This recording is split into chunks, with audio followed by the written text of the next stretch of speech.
So, part one of this chat was talking about the benefits of visualization in general, everything from healing recovery to sports performance to confidence, all these positive benefits of visualizing for ourselves.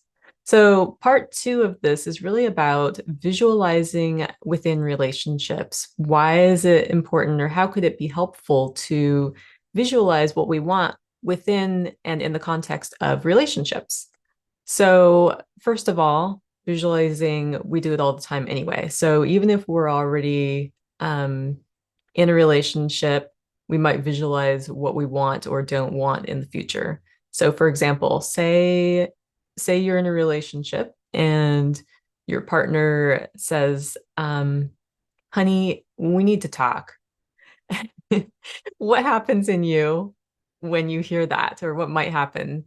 So for some people, their mind is instantly like, oh my gosh, is there something to talk about? Should I be concerned? Is he or she or they pissed? Like, what's happening? For other people, they may not have so much of a physiological response. They might be like, oh, cool, we need to talk. Okay, great, bring it on. Let's talk.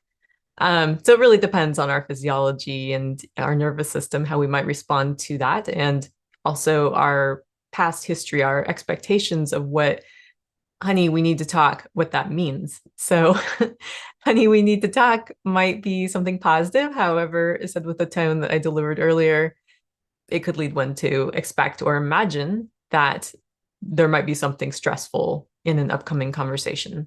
So already we are visualizing perhaps what we might talk about in the future with them, or we might be visualizing how it might go, or we might visualize what could happen as a result of having a conversation about whatever this is, which, of course, our minds, being creative human minds, are thinking about, like, what is this going to be about? So visualization is already happening within the context of us being in relationship as a human. So how can we use that to our benefit? How can we use visualization in a way that is supportive to us, in a way that is supportive to our relationships? Well, if we hear, honey, we need to talk, we can we may immediately have a response or not, but we may have a stress response. And in that case, we can choose whether or not to dive headlong into that stress response, go down the road of imagining potential problems, or we can choose to kind of take a little bit of a step back in our own sort of psyches and into a place of calm and curiosity. And we can imagine that, the best possible scenario, maybe our partner just has something that they want to share with us, and because we're in a relationship with them and we really care about them, we want to know what that is.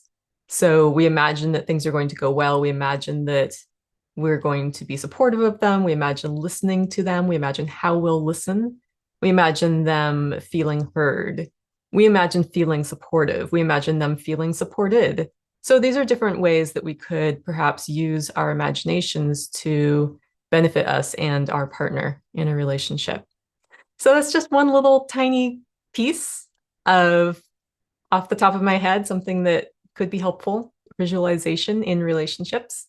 Also, if you enjoy this topic, you enjoyed this video, I'm going to be offering a live workshop on visualizing for anxious attachment style. You can sign up at the link around this video, and I look forward to seeing you there.